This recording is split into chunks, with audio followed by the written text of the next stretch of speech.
El rumor de la discordia, un podcast para comentar las noticias de Jalisco. Un rumor es una voz que corre entre el público o un ruido confuso de voces. Bienvenidas, bienvenidos a este mercado desde donde estamos grabando el día de hoy. Estoy acá en un cafecito, Pepe Toral, ¿cómo ves? Aquí está el primero rumor. El ruido confuso de voces haciéndose presente ahí contigo, Ángel, ¿cómo estás? Muy bien, pues feliz de saludarte y feliz de estar también por acá con Enrique González. Bienvenido, Enrique, muchas gracias por acompañarnos. Hola, ¿qué tal? ¿Cómo están, Ángel, Pepe? Un gusto estar como uno de sus radioescuchas del podcast, ahora aquí presente como invitado. Pues muchas gracias, Enrique. Muchas gracias, Enrique. Para las personas que no te conocen, te presento rápido también para callar mi micrófono y mi ruidajo.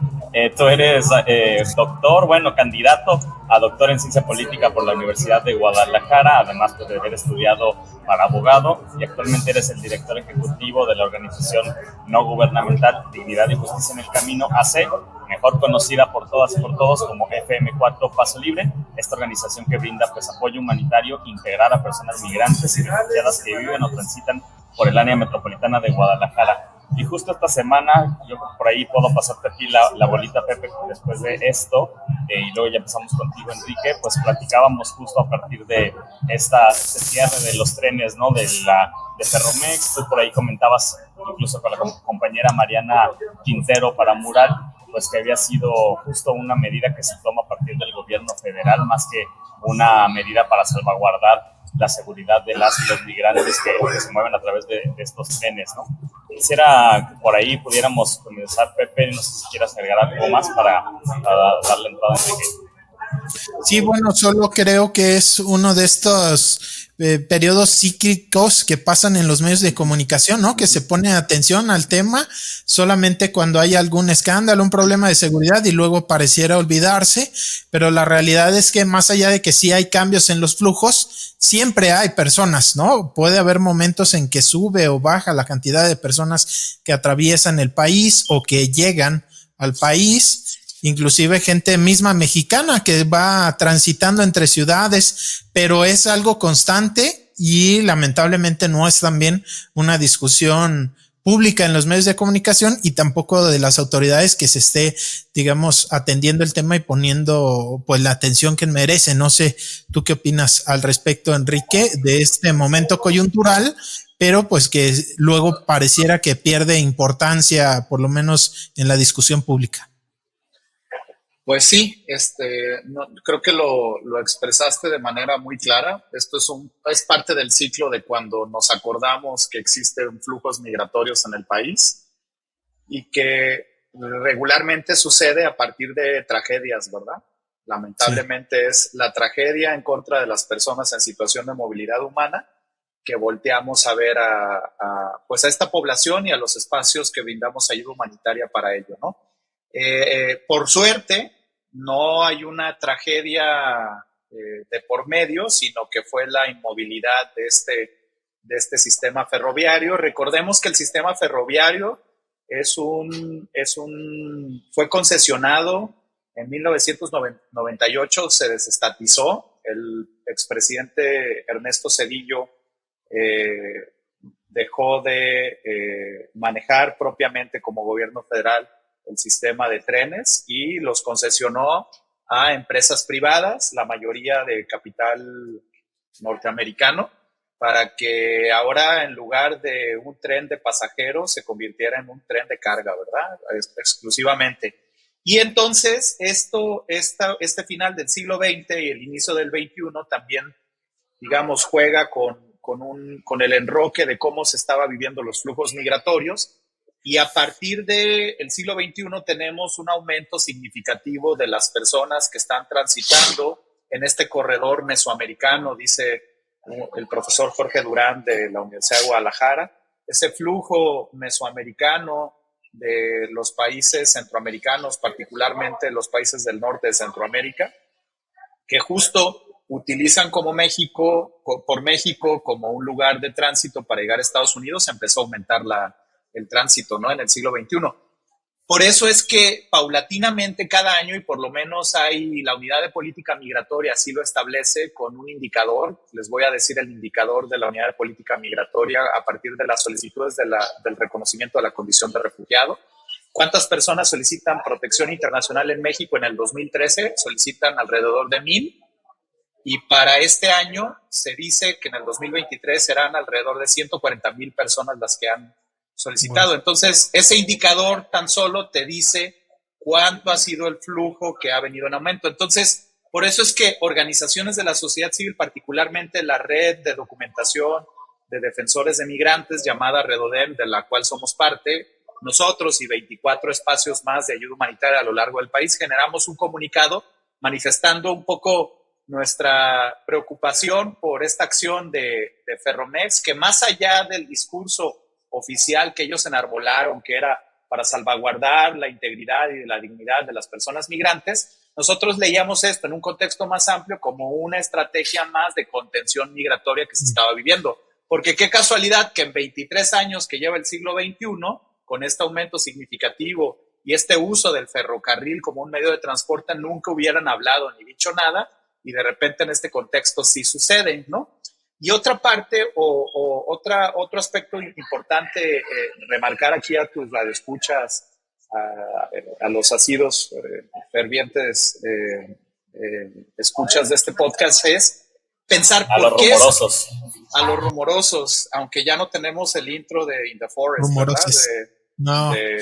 De Depeche, lamentablemente. Era pero muchísimo el dinero que le teníamos que pagar, ¿no? Válgame Dios. Sí, ese ambiente darks estaba interesante. Pero bueno, mira, otra cosa importante, y retomando mi punto, es por qué las personas utilizaban el ferrocarril, ¿no? Que esto creo que es una parte de la cual los medios de comunicación mucho más tradicionales no hacen un énfasis. No es que por serendipia las personas decidan subir un vagón, que más o menos las góndolas, cuando tú las ves, te imponen, porque son más allá de 4 o 5 metros.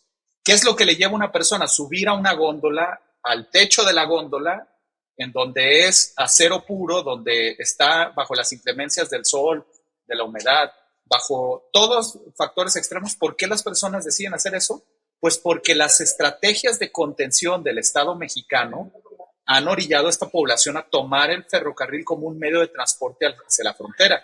Y justo solo quiero señalar cómo a partir del 2020 y 2021 el gobierno federal directamente generó una directriz hacia en manos de la Secretaría de Telecomunicaciones y Transportes, donde les marcaban directamente a las aerolíneas y a las empresas de autobuses de pasajeros la obligación de que cuando una persona extranjera comprara un boleto de autobús o un boleto de avión, acreditar ante la aerolínea que tenía regular estancia en el país. Y esto es una violación al Estado de Derecho, porque entonces le estás endosando una facultad que solo tiene el Instituto Nacional de Migración y la Guardia Nacional cuando lo hacen coadyuvancia con el INAMI, para verificar. Las únicas personas, Ángel, Pepe, auditorio, que pueden solicitarte a ti, Ángel, acredítame que eres tapatío y te gusta la torta ahogada. ¿Cómo lo haces? Pues enseñando tu INE, ¿verdad? La única autoridad que puede hacer eso tendría que ser el Instituto Nacional de Migración o la Guardia Nacional en coadyuvancia. Entonces, esta atribución, el gobierno federal se la impone y se le exige que la haga un particular, ¿verdad?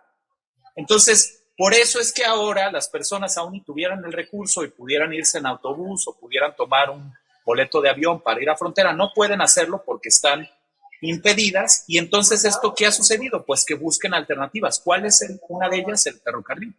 Entonces, con estas medidas de cerrarles también la posibilidad de seguir movilizándose, y esto es justo, y con esto termino mi punto, uno de los que más estamos preocupados como organización de sociedad civil, la Redodem y otras casas y albergues y personas defensoras, decimos, bueno, los estamos orillando ahora a que las redes de macrocriminalidad, de tráfico de personas, sean los que les brinden una posibilidad u oportunidad para buscar poder movilizarse, ¿no? Ahí lo dejaría. Con todos los riesgos que esto implica y que están más que probados, ¿no? Lamentablemente en tragedias que han ocurrido antes con migrantes que caen en estas redes. Y que digo, hay personas que a través de los llamados polleros, pues, o sea, estas redes de tráfico de personas han conseguido llegar a Estados Unidos, pero cuántas no han terminado siendo víctimas de extorsiones, de violaciones, de abusos sexuales y bueno, cualquier cantidad, ¿no? Incluso pues reclutamientos forzados y otros fenómenos ahí involucrados con el crimen organizado. Claro, mira, o sea, noticias sobre coyuntura de cuántas personas han sido halladas en las cajas de los trailers como medio de transporte para que utilizan todas estas redes para poderlos traficar, pues son varias, ¿no? O sea, la última de ellas, bueno, de la que yo tengo registro en julio de este año, 206 migrantes estuvieron en un tráiler abandonado en Veracruz. Ustedes recordarán el año pasado, 56 personas perecieron en Chiapas cuando un tráiler justo se impactó y estrelló, ¿no? O sea, estas formas de movilizarte, lo que te dicen es que lo que hacen es precarizarle más la propia seguridad y dignidad a la persona, pero justo lo que quiero hacer énfasis es que, ¿cuál es el motivo por el que sucede todo esto? Pues porque hay un Estado que orilla con estas acciones de contención, de detención, a la población a utilizar otras vías cada día más inseguras, ¿no? Yo creo que para muchos, también parte de la pregunta, Enrique, me gustaría hacértela para que nos puedas también comentar un poco a partir de ello, es qué hacer, ¿no? A partir de estas necesidades, de este problema tan multifactorial, ¿no? Pensamos en el tema de la seguridad, pensamos en el tema económico, pues obviamente se vuelve una crisis de derechos humanos. Por ejemplo, estando acá en Estados Unidos, específicamente pues en Nueva York, la ciudad, y el tema ya de varios meses, si no es que todo el año que se ha venido comentando, pues es esta, entre comillas, yo lo pongo entre comillas, crisis migratoria, ¿no? Porque, bueno, así se le ha venido definiendo. Obviamente es una crisis para el Estado también aquí en Estados Unidos, para la ciudad, para poder darle un espacio donde habitar a todas estas personas. 100,000 personas se calcula que han llegado por lo menos en el último año a la ciudad de Nueva York, y bueno, con las leyes que tienen, que no permiten, digamos, o que más bien que aseguran a cualquier persona, tanto migrante como cualquier persona que tenga, pues, más bien que no tenga posibilidad de tener una vivienda, aquí las leyes les aseguran un espacio. Pues bueno, la ciudad se ha visto hasta cierto punto rebasada, ¿no? Con la cantidad de gente que ha llegado y que han tenido que incluso comprar hoteles y ponerlos por ahí en este tipo de lugares. La duda es, Enrique, por ahí, ¿cuáles son algunas de las propuestas o desde dónde también se apela, digamos, desde las organizaciones al Estado mexicano? ¿Qué se puede hacer? Obviamente entendemos que esto viene, digamos, como una respuesta del Estado mexicano ante las presiones de un gobierno como el de Estados Unidos. ¿Cuáles son las perspectivas que hay desde las organizaciones de la sociedad civil sobre esta problemática? ¿Qué podemos hacer? Ya. Pues mira, Ángel, lo que yo diría en un inicio primero es que, si bien tú estás dando un ejemplo con la diáspora de personas hacia Estados Unidos, particularmente a Nueva York, me gustaría hacer un matiz en términos demográficos de lo que significan los procesos migratorios en Estados Unidos a lo que significa en México, ¿no? O sea, del total de población en Estados Unidos, el 15.6% más o menos de la población en Estados Unidos son extranjeros que llegaron a Estados Unidos a vivir, ¿no? Mientras que en México, Ángel, Pepe, en el censo del 2020, cuando hablamos de 126 millones de personas que nos contabilizamos, no llegamos ni siquiera al 1% de personas extranjeras que viven en México, ¿no? Entonces, y ahora, si desagregamos un poco más el análisis de ese, que ni siquiera llega al 1%, sino es el punto 80 y tantos, si de eso lo desagregáramos, les diría que el 60% de ese punto 86 significan niños estadounidenses de padres mexicanos que fueron deportados sus padres y que entonces están viviendo aquí. Entonces, un poco lo digo, Ángel, porque si bien hay vasos comunicantes en ciertos procesos de integración o de inserción social de las distintas diásporas que pueden llegar a Estados Unidos, lo que sí quiero matizar es que por lo pronto no se compara para nada el destino migratorio Estados Unidos versus México en números, hablando desde la demografía, ¿no? O sea, es un porcentaje ínfimo de personas extranjeras que representan, y lo digo un poco porque voy a concatenar esto que seguramente lo han escuchado, un poco esta falsa percepción de que los procesos migratorios generan una expoliación de los recursos internos de los estados nacionales, ¿no? Que va un poco ligado con nos están quitando las fuentes de empleo, nos están quitando la seguridad social, nos están quitando el sistema de salud. Todas estas percepciones que lo que hacen pues es como generar discursos de odio y de animadversión en contra de la persona que no es nacional. Te lo pudiera decir que si en Estados Unidos no sucede así, por lo que ya mencioné, en México está impensable por la cantidad ínfima de personas, ¿no? Entonces, antes de responder, me quería como hacer como esa acotación de estos ejemplos. Ahora sí, para decirte, ¿qué es lo que tenemos que hacer? Pues primero, en términos, lo que quiero dejar bien claro es que la movilidad humana y la dignidad de las personas en situación de movilidad humana es una obligación enteramente estatal, ¿no? De los 3 órdenes de gobierno. Particularmente el artículo 89, que es donde se desprenden las obligaciones del Ejecutivo en nuestra Constitución, señala claramente que quien genera, digamos, la política migratoria y también de protección internacional es el Poder Ejecutivo Federal. Pero cuando ya se habla de las leyes secundarias, la ley de migración, la ley sobre refugiados, asilo político y protección complementaria, va a señalar que de manera concurrente los estados y los municipios tienen obligación de salvaguardar, respetar, promover y garantizar derechos humanos de la población. Te diría, de entrada hay que ser bien claros, la responsabilidad es del Estado mexicano en su conjunto. Ahora, de manera clara, ¿qué tendríamos que tener? Mecanismos que generen protecciones a los distintos flujos migratorios que tenemos. Porque hablar de movilidad humana, Ángel, Pepe, es hablar de un caleidoscopio de perfiles, ¿verdad? Mira, por eso es que yo abono con este término. Este término de hablar de movilidad humana es un término que te los dio la Comisión Interamericana de los Derechos Humanos en el 2015 cuando generó estándares interamericanos de movilidad humana. Y para ellos hay una definición que dice que movilidad humana son, sin importar el flujo migratorio, personas que tienen origen, destino, tránsito y retorno, sin importar la causalidad, como por ejemplo, Ángel, lo que te llevó a Estados Unidos, según he escuchado en sus podcasts, pues ese estudio, ¿verdad? Quiere decir que voluntariamente tú generaste tu proceso migratorio. Para hablar de movilidad humana puede haber voluntad o no puede haber voluntad, involuntario, que estamos hablando en términos forzados. Entonces, una persona en movilidad humana puede ser un migrante retornado, puede ser un migrante en tránsito, puede ser una persona que solicita refugio en México y en el caso de mexicanos puede ser un migrante desplazado forzado interno. Claro. Hablar de movilidad humana habla de todos esos perfiles migratorios y cuál es la obligación que tiene el Estado, generar distintas protecciones que particularicen cada uno de esos perfiles y entonces generar política que lo favorezcan.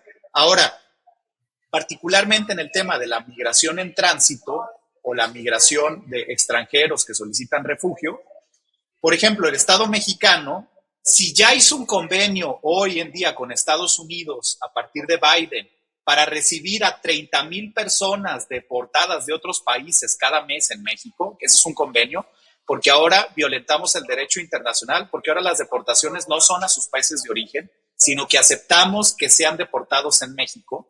Si eso ya lo aceptó el Estado mexicano, ¿qué tendríamos que hacer?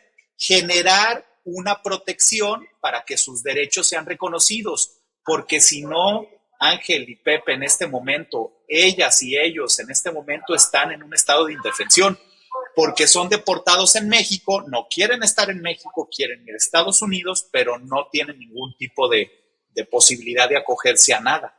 ¿Me doy a entender? Claro. Es un poco lo que tendría que hacer el Estado de manera como concreta, ¿no? Generar distintos tipos de protecciones para los distintos flujos y perfiles migratorios que significa movilidad humana. Enrique, yo me acuerdo al inicio del presente gobierno de Andrés Manuel López Obrador, por ahí a la que entonces era secretaria de Gobernación, Olga Sánchez Cordero, ir a la frontera sur en Chiapas y decir, aquí está abierta las puertas de México para hermanos, hermanas centroamericanos, y que se les iba a dar una especie de CURP y toda una política ¿qué pasó con ella? Que en teoría les iban a dar pues un documento de identidad que le iba a permitir a niñas, niños continuar con estudios, a recibir pues protección en temas de salud. ¿Qué pasó con esa postura? Y si más o menos, si se hubiera continuado, si más o menos es lo que hubiera podido funcionar justo para dar atención a esas personas, sobre todo que están en tránsito por México, pero que México es un país bastante grande y que hay quien tarda meses en cruzar, porque además pues lo van haciendo a pasitos, ¿no? Claro. Mira, voy a ir como, ahora sí que con una línea de larga duración, diría Brodel, ¿verdad? Ahí te va, un poco para entender el contexto, que es interesante. En el primer trimestre del gobierno de Andrés Manuel López Obrador, recordemos que toma posesión el 1 de diciembre del 2018, perdón. 2018. Y si se acuerdan, estaba el contexto de la movilización masiva de las caravanas de personas migrantes por nuestro país. De hecho, fue muy interesante cómo concluyó el sexenio de Enrique Peña Nieto, porque si ustedes recordarán, en noviembre de ese año, la forma en la cual el gobierno de Peña Nieto respondió a las caravanas fue una contención severa, ¿no? De hecho, hay una toma, de hecho, creo que ganó World Press, hay una toma donde hay un Black Hawk en el río Suchiate, las personas migrantes van cruzando y se ve el Black Hawk que los está encañonando. Así cerró el sexenio de Enrique Peña Nieto, ¿no? Con ese contexto. En ese mismo año, a finales de año, se dio el Foro Mundial de Migración en Marrakech, ¿no? Y donde se habló de los estados nacionales, entre ellos México, aceptaron y firmaron un acuerdo donde señalaban que los procesos migratorios tenían que ser seguros, ordenados y regulares, ¿no? Regular, seguro y ordenado, ¿no? Ese es el lema, fue el lema del foro. Entonces, de manera muy congruente, el Estado mexicano, cuando asume este nuevo régimen, implementa esto de generar movilidad humana de manera regulada, un poco acá con la desventura de que el marco migratorio que teníamos vigente, que es la Ley de Migración expedida en el 2011 y su reglamento en el 2012, no había mucho margen para poder establecer una regularización migratoria de esta población. Entonces, por un designio del presidente bajo Olga Sánchez Cordero, que en ese entonces es interesante que hables de Olga Sánchez Cordero porque recordemos que era la secretaria de Gobernación. En teoría, la facultad de la regulación de los procesos migratorios y de protección internacional la tiene la SEGOP, aunque después veríamos cómo fue la Secretaría de Relaciones Exteriores quien se jaló esa agenda. Eso es interesante a nivel político.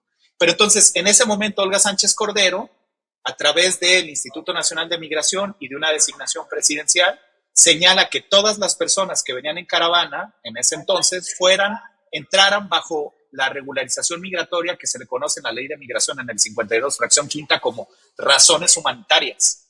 Que por una razón humanitaria tuvieran de manera temporal regular estancia en el país para que pudieran cruzar y seguir su destino. Y así funcionó más o menos hasta febrero, marzo del 2019. ¿Qué fue lo que pasó? O sea, 3-4 meses. La renegociación de TLC que se convirtió en TEMEC, ¿cierto? Y entonces, recordemos, con el gobierno de Donald Trump, la Secretaría de Relaciones Exteriores, que fue un factor fundamental en la negociación de los equipos. Había equipos técnicos, economistas estadounidenses y mexicanos, pero realmente quien operó políticamente esto fue Relaciones Exteriores a través de Marcelo Ebrard, el canciller, y generó una renegociación del acuerdo, pero utilizando como moneda de cambio el viraje de la política migratoria. Entonces, en la historia reciente de nuestro país, vivimos 3 meses de congruencia constitucional, te diría. O sea, a mí me preguntas, como abogado constitucionalista, te lo diría. Es que de verdad, en la Constitución, después del 2011, dice en el primer párrafo, todas las personas en México gozarán de los derechos humanos reconocidos en la Constitución y en los tratados internacionales. Realmente, una persona migrante es persona, sin importar si tiene o no documentos. Entonces, ahí era tratada bajo todo el marco de protección. Cuando después de esos 3 meses se hace la renegociación de TEMEC, señalan que esta actividad que había hecho el gobierno mexicano tenía que parar. Y entonces, ¿qué es lo que sucede? Fíjate, destituyen al primer comisionado del INM, que era un técnico, era un académico, Tonatiuh Guillén. Tonatiuh Guillén es un profesor de COLEF. Okay. Es decir, un profesor que estudia Colegio de la Frontera Norte. Exacto, el Colegio de la Frontera Norte, que estudia temas migratorios, fue el primer comisionado. Y lo destituyen y entra Garduño, ¿no? Es el Garduño es el actual y que era el encargado de las cárceles a nivel federal. O sea, esa acción te dice mucho como por dónde va el viraje cambio de visión de alguien que sabe, que estudia y que tiene, digamos, como una perspectiva de derechos humanos, ¿no? A una perspectiva de seguridad, o sea, cárcel, ¿no? A pesar de que no es un delito. Claro, entonces, y solo voy a hacer una digresión ahí, no es delito porque recordaremos que en el 2008 se deroga un capítulo de la Ley General de Población donde señalaba que venir a México sin documentos constituía un tipo penal. Después de eso, ahora considerar una persona que entra sin documentos es una falta administrativa, y como falta administrativa, el 21 constitucional te señala que no puedes estar más de 36 horas detenido. Por eso es que migrar no es un delito, es una falta administrativa. Entonces, cuando cambia con Garduño, cambia este viraje de la política, se quitan las regularizaciones en materia de razones humanitarias y empieza a otro punto, porque se estaba generando lo que sería a finales de ese año la Nouvelle Guardia Nacional. Y que la Guardia Nacional le dan facultades para que de manera coadyuvante con el Instituto Nacional de Migración genere procesos de revisión migratoria, ¿no? Entonces, se los cuento así porque creo que es interesante ver cómo hubo un viraje primero de 180 grados a lo que tenía Enrique Peña Nieto, pero después se retrocede y creo que se aumenta porque ahora la estructura del Instituto Nacional de Migración la vienen a ocupar personas que están militares activos e inactivos, que son la mayoría de los delegados del Instituto Nacional de Migración en los estados tienen esa formación castrense. O son militares en activo o son militares retirados, pero un poco para entender cuál es la visión que se tiene, ¿no? En lugar de seguridad humana, se tiene una visión de seguridad nacional.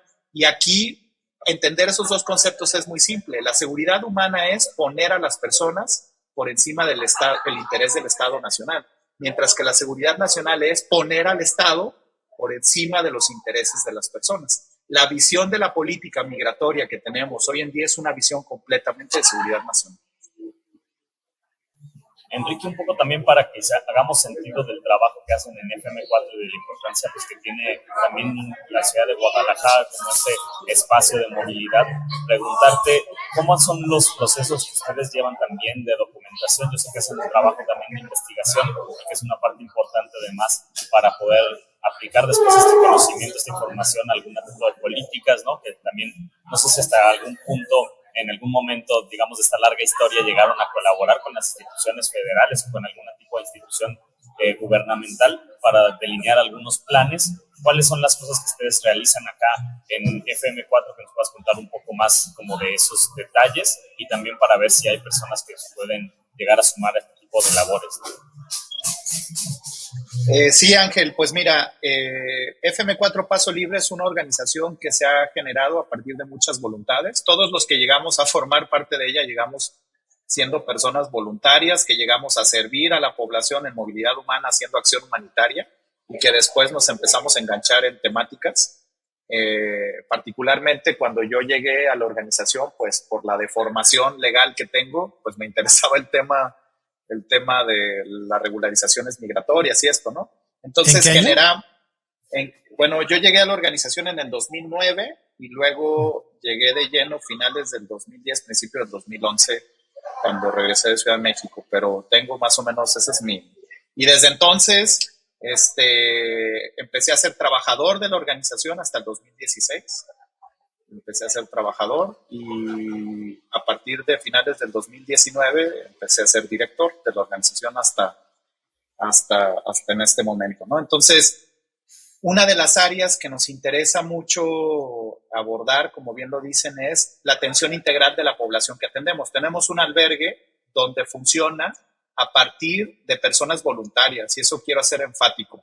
Nuestros dos pilares como organización son las personas voluntarias que donan su tiempo para justo servir a la población en lo básico, ayudar en la limpieza, en el albergue, en la cocina, en la ropería, en estas áreas que son las indispensables, ¿no? Y después, cuando las personas ya se sienten bien y descansan un poco, podemos ofrecerles servicios que tienen que ver con atención médica, psicológica y atención legal para darles asesorías y, en su caso, si deciden ser acompañadas, llevar a cabo un trámite migratorio o de refugio en México, ¿no? Y asimismo tenemos un área llamada de atención integral, donde se les ayuda a generar procesos de inserción a aquellas personas que deciden ver en Jalisco una posibilidad de quedarse. Y en este momento somos socios del Alto Comisionado de Naciones Unidas para los Refugiados, porque llevamos a cabo un proyecto en conjunto aquí en Guadalajara con la oficina local, que se llama el Proyecto de Integración Local, donde como organización y como ACNUR lo que hacemos es generar las condiciones para que las personas refugiadas que están en Jalisco puedan tener acceso a los derechos de ESCA, salud, educación, vivienda, trabajo, y puedan generar procesos de integración aquí. Entonces, digamos que ese es el marco que tenemos, y sumados a esto, el entender y dialogar sobre el fenómeno migratorio nos da la oportunidad después de generar productos de investigación de acción participativa, donde a través de un trabajo con la población y desde la población podamos luego vertir en un producto de investigación esto, ¿no? Eso es lo que hacemos de manera general en la organización, por lo cual las personas voluntarias, las personas prestadoras de servicio social de la Universidad de Guadalajara o practicantes del ITESO y del Tecnológico de Monterrey que tenemos y de la UNIVA, son fundamentales para accionar esta integralidad de atención que tenemos dentro del albergue. Y por supuesto, el otro pilar, los donadores, ¿no? Porque la operación del albergue viene a partir de las donaciones en especie o monetarias que las personas individuales o empresas hacen hacia nosotros, ¿no? Enrique, tú platicabas al inicio cómo, o sea, hablar de migración o el término de movilidad humana, pues es un abanico bastante grande, ¿no? Muy diverso. O sea, son migrantes quienes se jubilaron en Estados Unidos, ¿no? Americanos, canadienses y viven en Chapala, en Ajijic, que ya prácticamente parece acá pues meramente una colonia, ¿no? Estadounidense. La colonia americana. O sea, desde esas personas son migrantes, ¿no? Aunque luego en el imaginario pensamos que son las personas que van arriba del tren, nada más. Y bueno, en el caso de FM4, ¿cómo es ese abanico? Y también, pues un poco que nos ayudes. La realidad es que vivimos en una sociedad, no solo la mexicana, en muchos lugares, pues sumamente clasista y racista, ¿no? Que nos ayudes un poco también a desmontar estos prejuicios, ¿no? Que luego pareciera asociado. De hecho, ustedes mismas en FM4 lo vivieron cuando abren el albergue ahí en donde están actualmente, ¿no? Que vecinas decían, no, es que la inseguridad que se va a venir, ¿no?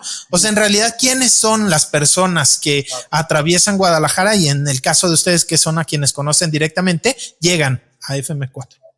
Pues es que también es interesante, Pepe, que preguntes esto, porque justo el perfil migratorio de la población que hemos atendido ha cambiado a partir de las coyunturas que se han vivido a nivel regional, local y de precarización de sus contextos, ¿no? O sea, efectivamente, y quiero tomar algo que es ciertamente irónico, porque te diría que las personas migrantes que vienen del norte global, particularmente de Estados Unidos o de Canadá, luego no aceptan este mote de migrantes, ¿no? Incluso generan propios términos, ¿no?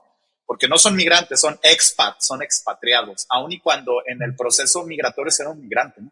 Y te voy a decir por qué sucede eso, porque hay una correlación discursiva negativa, semánticamente hay una correlación negativa entre migrante y qué representa migrante. A ver, Ángel, Yo te digo migrante, dime qué nacionalidad te viene a la mente. Migrante. Venezolanos. Ok, Pepe, migrante. ¿Qué nacionalidad te viene? Honduras. Ok, pero ahora te lo voy a cambiar. Te digo extranjero, Ángel, ¿y qué nacionalidad te viene en la mente? Extranjero. No sé, de Europa, allá, por allá. Ok, ¿y Pepe? Gringos. Y es que miren, es que hay una correlación discursiva. Todas las personas aspiramos a ser extranjeros fuera de nuestro país, porque el extranjero tiene una connotación positiva, porque hablar de extranjeros es hablar del norte global en términos de desarrollo. Y nadie queremos ser migrantes fuera de nuestro país porque hay un discurso negativo de la persona migrante y criminalizante, porque regularmente las personas migrantes estamos hablando de una persona que proviene del sur global. Y este ejercicio que lo he hecho como unas 3,000 veces mis compañeras y nosotras como para concientizar, esto se replica en el imaginario colectivo de Guadalajara, de Monterrey, de cualquiera de las ciudades latinoamericanas. Porque entonces cuando hablamos de migrante tenemos una correlación negativa de esa persona, ¿no? Ahora, solo para ya puntualizar, las personas que vemos aquí ha cambiado el flujo, Ángel, Pepe. Inicialmente, cuando empezamos a atender a las personas en el 2010, en el 10 de mayo del 2010 en nuestro comedor, eran una migración masculina enteramente. Varones en edad productiva, laboral, regularmente de los países del norte de Centroamérica. Honduras ha sido la hegemonía, siempre Honduras ha sido la mayor cantidad de personas que cruzan al menos por Guadalajara y por nuestra ciudad. Y ahora, poco a poco, después de 6, 7 años, en el 2015, 16, empezó a cambiar el patrón y vemos ahora mujeres con varones migrando, ¿no? Las mujeres se internan y empieza a haber una feminización de los caminos migratorios, ¿no? Y ahora, en últimas fechas, y que se exacerbó después de COVID, núcleos familiares, Pepe. Ahora vemos familias, Ángel, con niños, 2, 3 niños que están movilizándose y que a partir de las coyunturas han sido las diásporas que veíamos, ¿no? Nos ha tocado, antes cuando estaba la política de pie seco, pie mojado en Estados Unidos, no veíamos tantos cubanos. Ahora, después de que se terminó esa protección en Estados Unidos, ahora ya vemos más cubanos. Un ejemplo, te voy a dar un ejemplo de ello. Las personas venezolanas que empezamos a atender en la organización desde el área legal en el 2016, después de la disolución del constituyente en Venezuela, las personas venezolanas no pedían albergue porque no necesitaban por su red social. Pero a partir de que el gobierno mexicano les pidió visa en enero del 22, estamos recibiendo personas venezolanas en el albergue. Y son personas que tuvieron que cruzar la frontera colombo-panameña del Darién y subir hasta la frontera. Las dos infiernos de los círculos de Dante serían el Darién y Tapachula y frontera de Guatemala con México, ¿no? Y cruzan esto y llegan a nuestra casa y tocan y solicitan atención. Y las diásporas haitianas que ustedes también han registrado como reporteros, ¿no? Es decir, esa es la población que hemos tenido. Lo que pudiera yo resumirle a una persona que no tiene mucho contexto es decirles que ninguna de las personas que hemos atendido ha sido por su voluntad que están aquí. Ninguna de ellas ha querido abandonar sus terruños, sus familias, su querencia para venir a estar migrando y a someterse a las inclemencias de todo tipo que han vivido. Son personas que por eso me gusta mucho una frase de las abuelas de la Plaza de Mayo cuando dicen que la vida busca la vida, ellas como buscadoras, es una analogía de lo que hacen las personas migrantes, están buscándose la vida también, ¿no? Claro. Enrique, también preguntarte, pues, a partir de este proceso que se viene electoral en los próximos años, no sé si hay una cosa que te gustaría remarcar, cuál es la agenda también que se debe de buscar, cuál es la cosa de la que no tenemos que olvidarnos. Muchas veces estamos viendo pues un proceso como, pues ya no sé si es muy desesperanzador porque muchas promesas se hacen, llegan al poder y se pierden, como ya nos haces este recorrido, ¿no? En temas de políticas en términos de migración. Pero bueno, quisiéramos nosotros desde este espacio también hablar con especialistas y con gente como tú, que trabajan de muy cerca con todas las diferentes problemáticas, en este caso, pues, toda la situación de las personas que están en movilidad, ¿no? Quisiera preguntarte entonces, ¿cuál es la cosa que no tenemos que perdernos, que hay que estar muy atentos, que podríamos también exigir a las personas que van a llegar a estas candidaturas? Bueno, de entrada, Ángel, Pepe, remarcar que tenemos que estar en contra de las narrativas de odio y de exclusión y de xenofobia que puedan vertir candidatos, ¿no? O sea, estuve leyendo un tuit ayer de Vicente Fox que decía que le dijo de manera despectiva, me parece a Sheinbaum, que le dijo judía y extranjera, ¿no? Así fue lo que enarboló en una frase, ¿no? O sea, ese tipo de discursos que lo que hacen es simplemente abonar a un discurso de odio hacia un sector de la población que tiene una identidad o un estado nacional. En el hipotético caso que esto fuere cierto o no, realmente eso a mí no es de mi incumbencia ni me importa, simplemente lo estoy haciendo válido. O sea, primero, exigir que todo actor político no comulgue con este discurso de odio y de división. Y la otra congruencia, siempre los actores políticos en el poder hablan de que queremos que los derechos humanos de la población mexicana en Estados Unidos se respeten, porque tienen derechos, ¿no? Siempre decimos y nos enarbolamos con la bandera chauvinista del Estado Nacional Mexicano en Estados Unidos y todo. Bueno, lo mismo sería para las personas extranjeras que están en nuestro país, ¿no? Eso de entrada creo que sería lo básico. Y la otra, a mí me gustaría, por ejemplo, en el tema local, que se pudieran generar políticas públicas que den cuenta de lo que ya existe a nivel federal. Tenemos una ley de migración donde es esquizofrénica, hay partes que habla de seguridad humana y hay partes que habla de seguridad nacional, que los estados retomen la parte de la seguridad humana para que la armonicen con sus marcos locales. Ejemplo, en el estado de Jalisco hay una ley para atención de migrantes, así es una ley, pero es una ley incompleta de 14 artículos que un artículo de ellos fue impugnado por una acción de inconstitucionalidad porque lo hicieron mal. En su momento, cuando se generó esa ley, nosotros como organización estuvimos tratando de generar una norma que pudiera armonizar estas protecciones. Ese sería un trabajo que tuviera a nivel local.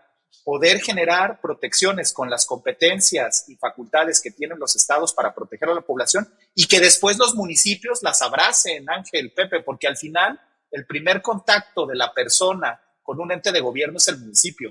¿En qué medida los municipios generan políticas de inclusión para toda la población? Yo creo que con esos aspectos tenerlos muy presentes al momento de escuchar cuál es la agenda migratoria que tienen y ojo, sí les obliga al Estado y a los municipios generar políticas migratorias porque hay facultades concurrentes con la federación. No es un tema federal, no es que le echo la bolita a la federación, sino que hay facultades que tienen que generar los propios estados y municipios, ¿no? Sobre eso mismo, Enrique, que nos ayudes a aterrizarlo más a lo local, ¿no? Que generalmente pues hablamos de información, ¿no? Acá de Jalisco. Yo recuerdo en el anterior gobierno estaba el Instituto Jalisciense para Migrantes, si no me equivoco, ahí por el Parque Rojo. Ese organismo se desapareció y si no me equivoco ahora está ya no me acuerdo si quedó en Igualdad Sustantiva o en la Subsecretaría de Derechos Humanos. Está en la... En la subsecretaría. Subsecretaría, exacto. Que es Secretaría General de Gobierno, ¿no? ¿Cómo viste eso? ¿Mejoró, no mejoró? ¿Sirvió de algo desaparecer este instituto? Bueno, me parece, miren, como la vida misma, hay luces y sombras, ¿verdad? Voy a rescatar las luces de lo que significó el IJAMI, el Instituto Jalisciense de Migrantes, ¿no? Que hablaba.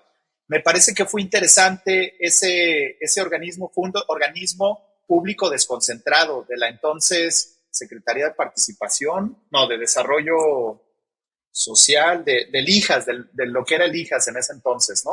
De ahí dependía. Asistencia social. Y me parece que las luces es que visibilizó Pepe Ángel que en Jalisco no solamente existía lo que hegemónicamente pensamos que hablamos cuando hablamos de migración, porque cuando hablamos de migración, pues digo, seguro, Pepe Ángel, ustedes tienen un familiar en Estados Unidos como lo tengo yo, ¿verdad? Es que claro. Esa es la narrativa tradicional de pensar de flujo migratorio, los jaliscienses en el exterior. Lo interesante fue que en ese momento se visualizó los distintos flujos migratorios que podían concurrir. Me parece que eso fue algo muy bueno. La segunda es que se generó un consejo consultivo donde la academia, organizaciones de sociedad civil, estábamos presentes un poco para poder moldear y dictar la agenda por donde iba, ¿no? Me parece que esas fueron buenas acciones. Me parece que en este periodo, en este sexenio, se trató de generar a partir de la Dirección de Personas Migrantes, que es que como ya mencionabas, depende de la Subsecretaría de Derechos Humanos, algunas estrategias, pero me parece que le faltó justo tener esa visión mucho más ampliada de lo que significa la movilidad humana en su conjunto, ¿no? Porque creo que ahora la agenda está un poco más volcada al tema de los jaliscienses en el exterior, lo cual está bien. Yo no estoy hablando que no sea agenda, es una de ellas. De hecho, hay una gran cantidad. La diáspora de jaliscienses en el exterior es tan grande. Jorge Durán, el mismo teórico, habla de que somos parte de una región histórica de la migración. Jalisco, Michoacán, Guanajuato, Zacatecas, somos cantera de migrantes. Hay gran cantidad de personas jaliscienses en el exterior, eso no hay tela de juicio, pero me parece que tendría que haber habido un poco de más vinculación con los otros flujos migratorios, ¿no? Y la otra, que es un poco que ya existen estudios, el gobierno del estado hizo un estudio, esta misma subsecretaría hizo un estudio que se llama un texto que se los puedo mandar, es público, Jalisco, Tierra de Migrantes, una evaluación que salió en el 2021, donde señala todos estos flujos migratorios que existen y donde hay recomendaciones concretas al orden de gobierno estatal y municipal, al poder ejecutivo y legislativo, de qué acciones tendrían que hacerse para generar procesos de inclusión de toda la población. Es decir, estudios ya hay, Pepe. El IMEPLAN también sacó un diagnóstico de procesos migratorios en el área metropolitana de Guadalajara, el Instituto Metropolitano de Planeación. Te digo porque en estos dos insumos, FM4 fue partícipe de la elaboración de los mismos. Entonces, hay información ya para saber qué acciones de política pública se pueden construir ya en favor de todas estas poblaciones en situación de movilidad humana, ¿no? Entonces, creo que la información está, se necesita ahora operarla, ¿verdad? Y presionar, ¿no? Voluntad política, y presión ciudadana, ¿no? Pues yo me quedo con esto también de cuidar muchísimo nuestros discursos, las personas alrededor que tenemos, cómo se está enunciando todo el tema de la movilidad humana, las calificaciones que le ponemos a a las personas que migran. Y pues yo te agradecería mucho, Enrique, no sé si tú quieres hacer alguna otra pregunta, Pepe. Pues solo un poco, Enrique, tú que conoces más que nosotros, evaluar la participación justo ciudadana, ¿no? Más allá del Estado, más allá de gobiernos, lo que se hace allá con el padre Alberto, ¿no? O sea, son pocas organizaciones, pero que realmente marcan un cambio importantísimo en la vida de las personas que atraviesan por aquí o que deciden quedarse.